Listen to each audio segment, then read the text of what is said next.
미국이 우리나라를 민간 국가로 지정했는데 그게 뭐야? 아, 이게 뭐냐면 매우 민감한 문제야. 정말로 민감 국가라는 건 외교 안보적으로 혹은 그 체제가 굉장히 민감한 국가다라는 의미에서 미국의 에너지부라고 있어. Department of Energy.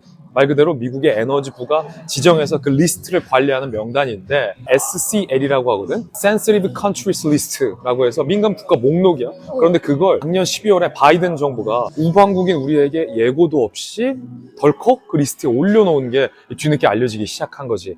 그런데 이 Sensitive Countries List, 그러니까 민감 국가 목록에 올랐다고 해서 꼭 그렇게 막 걱정할 필요는 없는데 굉장히 민감한 문제긴 해. 등급이 있거든. 북한도 포함이 돼 있어서 가장 최악의 국가는 Enemy States야. 북한과 이란 같은 경우 미국이 이제 적성국으로 지정한 국가들이 이 몽동에 포함이 되고, 위험 국가인 리스크 컨트리, 그리고 테러 지원국, Terrorist Supporting Country 이 등등 다 등급이 있거든. 근데 우리는 가장 그 SLC에서 낮은 ODC라고 기타 국가에 들어가 있는 거야. Other Designated Country라고 해서 기타 국가로 지정이 돼 있어서 도대체 미국이 왜 우리를 민감 국가 리스트에 가장 마지막인 이 기타 국가에 포함을 시켰는지가 아직은 공개되지 않고 있는 그런 상황인 거죠. 그럼 민간 국가로 지정되면 안 좋은 게 있어?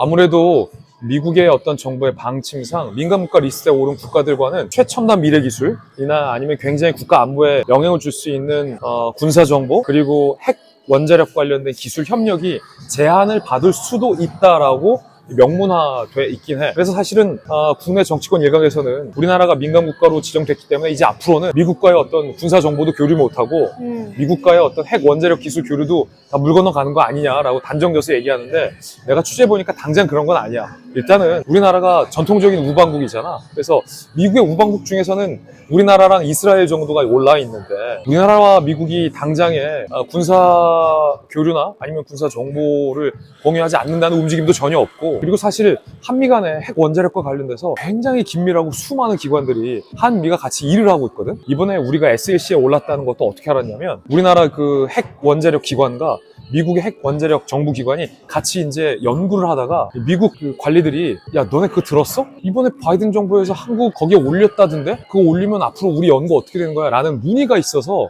이게 국내에 알려지게 된 케이스거든. 그리고 현재는 바이든 정부가 아니잖아. 그러니까 트럼프 대통령으로 미국의 정부가 완전히 바뀌었기 때문에 이 트럼프 정부의 입장과는 바이든 정부의 입장이 완전히 다를 수 있는 거지. 그렇기 때문에 뭐 지금 언론에서 알려진 것처럼 당장 우리나라가 핵 원자력에서 뭐 미국의 불이익을 당하거나 아니면 우리의 어떤 군사 동맹이나 끈끈한 한미 관계가 악영향을 준다든가의 일은 아직까지는 굉장히 기우야, 시기상조야. 하지만 중요한 건 왜 이 바이든 정부가 우리한테 얘기도 안 하고 갑자기 뒤통수를 이렇게 딱 때렸는지, 이게 지난 12월이거든. 이걸 트럼프 정부랑 빨리 얘기해서 풀 수 있을지에 대한 것부터 우리가 좀 발빠르게 굉장히 민감하게 대처해야 하는 것만큼은 분명한 사실인 것이. 그럼 애초에 미국은 왜 우리를 민간 국가로 지정을 했을까? 이걸 바이든 정부가 공개하지 않고 바이든 정부의 임기가 끝나버리기 때문에 우리가 정확하게 알 수는 없어. 원래 정상적인 지금 나라였다면 민감 국가 지정도 막았고 그 이유도 바로 알 수 있었겠지. 그런데 지금 상황이 우리 행정부의 수장들 권력이 지금 공백인 상태야. 대통령 직무가 정지돼 있지. 그리고 사실은 미국 통이라고 할 수 있는, 우리나라에서 가장 미국 통이라고 할 수 있는 사람이 몇 명인데 그 중에서 통 중에 통이 한덕수 국무총리였거든. 근데 한덕수 국무총리까지 야당이 지금 탄핵을 시켰지. 그래서 누가 지금 대통령 역할을 하고 있어? 미국이 잘 모르는 사람. 최상목 경제부총리가 권한 대대행을 하고 있잖아. 대행의 대행. 그렇기 때문에 지금 최상목 권한 대대행과 트럼프 대통령 통화도 안 되고 있지. 그 우리나라 관련 장관들 다 어떻게 됐나요? 다 들어갔어요. 법무부 장관, 뭐 권한대행 다 탄핵됐잖아. 네. 외교부 장관 혼자 남아있는데, 외교부 장관 혼자 이걸 뭐 알래야 알 수도 없는 거고, 미국 대통령이 만나주지도 않는 거고, 국방장관도 참 탄핵이 돼 있잖아. 그렇기 때문에 미국의 국방장관이 이 동네에 오는데 한국은 들르지도 못하고 지금 가게 되거든. 그래서 연이은 탄핵이 현재 이 민감 국가 지정을 해제시킬 수 있는, 이 민감 국가 문제를 해결할 수 있는 정부의 능력을 굉장히 침해하고 있다는 것은 외교가의 공통된 시선이야. 그러니까 야당의 한덕수 권한대행 탄핵이 야당도 예상하지 못했던 이 외교적인 후폭풍을 분명하게 미치고 있는 것만큼은 부인할 수 없는 현실인 거지. 그래서 사실은 이 문제를 풀기 위해서라도 헌법재판소가 굉장히 사안이 간단한, 대통령에 비해서 너무나도 심플한 한덕수 국무총리를 야당이 탄핵시킨 것에 대해서 사실은 빨리 판단을 내려줘야 한다는 목소리가 지난주 주 중반부터 굉장히 법조계와 외교계 모두에서 지금 제기되고 있는 건데, 이 한독수 탄핵이라는 게 사실은 법적인 문제나 아니면 외교적 문제만 보면 굉장히 간단한 사안이야. 사실 법조계에서는 야당이 한독수 국무총리를 탄핵한 이 탄핵 사유와 근거가 중대한 이 헌법과 법률 위반이라는 탄핵 사유에 해당하지 않는다라는 의견이 지배적이거든. 한독수 총리에 대한 탄핵은 명백히 이 야당의 정치적 탄핵이라는 의견이 크지. 그런데 방금 내가 얘기했듯이 한독수 국무총리라는 헌재의 판단이 외교적 사안과 법리적 사안과 정치적 사안까지 맞물린 굉장히 폭발적인 이슈가 돼버린 거야. 그런데 헌재는 어떤 기관이다? 정치적인 기관이다. 헌재가 왜 정치적인 기관이냐면 가장 베이스는 법리와 헌법에 의거해서 판단을 하지만 헌재 재판관들의 추천되는 과정이 야당 뭐 누구, 대통령 뭐 누구, 여당 뭐 누구, 대법원장 뭐 누구로 추천되기 때문에 이들이 정치적인 성향을 강하게 띠고 구성이 되어 있는 상황이다. 그리고 현재 헌재 재판관들 8인의 성향은 진보적인 성향이 훨씬 더 강한 색채를 띠고 있기 때문에 이 정치적인 성격을 띠고 있는 헌재 재판관들이 여러 정치, 외교, 법리적인 고민들이 복잡하게 뭉쳐있는 한독수 권한에 대해서 사실은 법리적으로 간단한데도 불구하고 선고를 하지 못하고 있는 거 아니냐라는 의심의 목소리가 점점점 더 커지고 있는 거지. 근데 이게 헌재 재판관들은 외교에 대해서 잘 모르잖아. 그리고 외교 안보에 대해서 헌재 재판관들은 더 잘 모르잖아. 이분들은 평생 판사만 하고 정치적인 뭐 성향이 좌이냐 우이냐에 따라서 그쪽에 관련된 뭐 우리법 연구나 아니면 진보 성향의 법 연구를 해오던 사람들이라 본인 헌재 재판관들이 한독수 총리에 대해서 빨리 선고를 안 해주면 이 작은 한독수 선고 지연이라는 일이 이 대한민국 외교 안보 에너지에 엄청나게 후폭풍을 미칠 수 있다는 걸 헌재 재판관들이 잘 모르고 있어. 못 느끼고 있을 수 있지. 못 느끼고 있는 거야. 근데 그건 심각한 문제인 거지.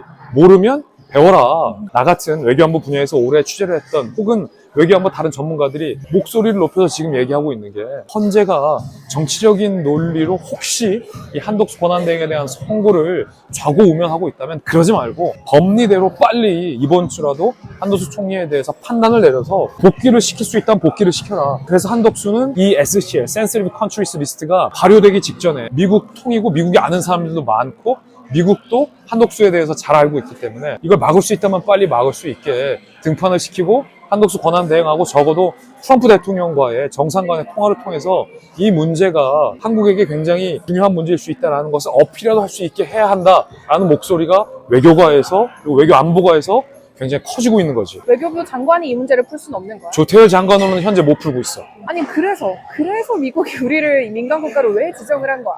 아니 이제 그걸 알아봐야 된다고요. 그걸 알아봐야 되는데 나는 그래서 우리 정치권이 여든 야든 사실은 국가 안보와 연결된 문제를 이 정략적으로 풀어가고 있는 것에 대해서 엄청난 유감을 표명해.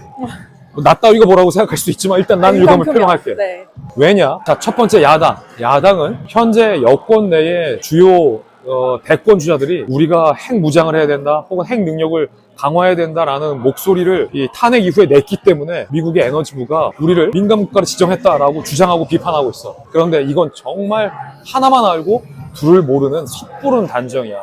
왜냐? 탄핵과 계엄 이후에 조기 대선이 마치 열릴 것 같으니까 이재명 대표 민주당이 우클릭하면서 민주당이 뭐라고 얘기했어? 우리도 핵 능력을 강화해야 된다고 얘기했잖아. 아니 자기들도 핵 능력 강화해야 된다고 얘기해놓고 미국이 우리나라를 민간국가로 지정했다라는 논란이 불거지자 그 얘기는 쏙 빼고 뭐 나경원 의원이나 다른 사람들이 핵 능력 강화해야 된다고 얘기했기 때문에 핵과 원자력에 민감한 미국 에너지부가 우리를 민간국가로 올렸다라고 지금 야당이 정치 공세하고 있는 것밖에 안 되거든. 이건 진짜 사실과 달라. 물론 우리나라가 정말로 진지하게 핵을 무장하려 하거나 아니면 우리나라가 진지하게 핵을 개발하려 한다면 미국이 그 경고 차원에서 에너지부가 나서서 우리를 민간국가로 지정할 수 있겠지. 그런데 봐봐. 미국이 보기에 우리나라가 계엄 이후 대통령이 탄핵됐고 국무총리도 권한이 정지되어 있고 다른 주요 장관들 13명이 줄줄이 다 직무가 정지되어 있는 상태에서 대한민국이 과연 진지하게 핵 무장을 할 수 있다라고 판단을 할까? 정말로 미국 우리나라가 아니 이거 보세요. 공정위가 농축산부가 한국의 식품업계들 빼빼로가 가격 올리는 것도 못 막고 있는 대한민국 정부인데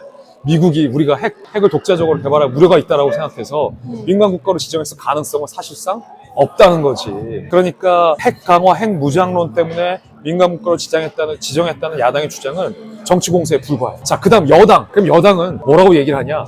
야당이 탄핵을 했기 때문에 미국이 민간 국가로 지정했다. 라고 주장하고 있어. 근데 이것도 반은 맞고 반은 틀린 얘기야. 야당이 줄 탄핵하겠다고 경고한 게 하루 이틀은 아니잖아. 그렇지. 그런데 지난 12월에 갑자기 민간국가로 지정했다? 야당의 줄 탄핵 때문에 민간국가로 지정할 개연성은 사실은 적어. 대신 민간국가로 지정하는 기준 중에는 그 나라의 정치 상황이 굉장히 불안할 때에 과연 미국이 신뢰하고 첨단 에너지와 정보를 공유할 수 있는 국가로 볼 수 있는가에 대한 의문점을 제기하는 차원에서 민간국가로 지정하긴 해. 그러니까 이 설명이 더 완결되려면 야당의 줄 탄핵과 대통령의 계엄 사태, 그리고 대통령과 국무총리의 탄핵으로 인한 직무정지, 이 사태로 한국 정부가 극심하게 양분이 돼 있고 한국의 행정부가 권한을 완전히 상실한 것과 그 때문에 미국이 한국에 믿고 신뢰할 만한 대화의 파트너가 실종돼 있다는 한국의 현재 상황이 종합적으로 판단이 돼 있어서 전국이 굉장히 불안하고 신뢰성과 관련해서 굉장히 유동성이 많은 기타 국가의 민간 국가로 지정됐을 가능성이 현재로서 가장 큰 거지. 왜냐면 그 시점이 지난해 12월이었거든. 그런데 또 하나의 사실은 이유가 있어. 뭔데? 나는 지금까지 얘기했던 이유들보다 사실은 미국이 내심 속내 한국의 어떤 원자력 경쟁력을 견제하기 위한 차원에서 이 대한민국을 민간 국가로 지정한 것 아니냐라는 의심도 현재 제기되고 있거든. 이거 내가 직접 취재해봤는데 뭐냐면 사실 이 대통령이 탄핵으로 직무정지 먹기 전에 우리나라가 뭘 이렇게 세이즈 했냐면 지난 정부와 달리 한국형 이 원자로 수출에 굉장히 두각을 보였잖아. 지난 문재인 정부 때 탈원전 정책을 사실상 폐기하면서 한국의 굉장히 선진적인 이 한국형 원전 기술을 뭐 중동이나 아니면 동유럽 등에 수출을 하겠다는 것에서 굉장히 두각을 많이 나타내고 있었거든. 그런데 이게 미국과 우리나라가 사실 묘한 경쟁 구도가 있었거든.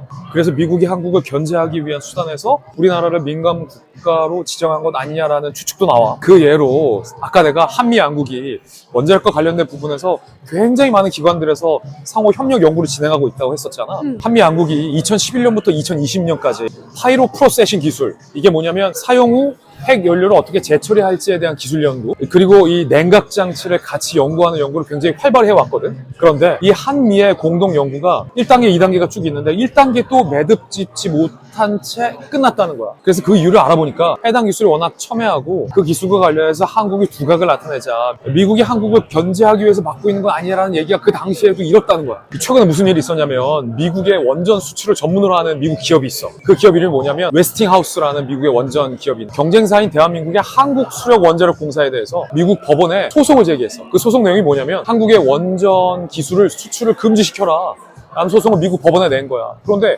아니, 생각을 해봐. 아무리 미국 법원이 미국 회사 편이라고 하지만 미국 법원이 남의 나라 원전 기술 수출에 대해서 감나라 배나라 얘기할 수 없잖아. 그래서 법원이 최근에 그 소송을 기각했거든. 그랬더니 이 미국의 웨스팅하우스사가 각하 판결을 항소시키고 한국의 한수원과 끝까지 법적 다툼을 계속하겠다라고 밝혀왔거든. 그래서 이 종합적인 것을 고려해봤을 때 미국이 원전 수출과 관련해서 한국을 상당히 세게 바이든 때부터 견제해왔다. 그래서 바이든 정부 임기가 끝날 때 기습적으로 민간국가 리스트에 지정함으로써 원전기술 연구랑 한미 원전 협력을 막아놓은 거 아니냐라는 해석도 사실 우리가 눈여겨봐야 할 필요가 있지. 민간국가 문제가 이게 간단한 일이 아니구나. 여기까지 알면 민간국가가 뭔지, 왜 지정이 됐는지, 이걸 정치권에서 또 어떻게 이용하고 있는지에 대해서, 그리고 이걸 해결할 수 있는 방법은 뭔지에 대해서 다 알았다고 봅니다. 뉴스 분석은 최고예요. 다음에 또 봐요.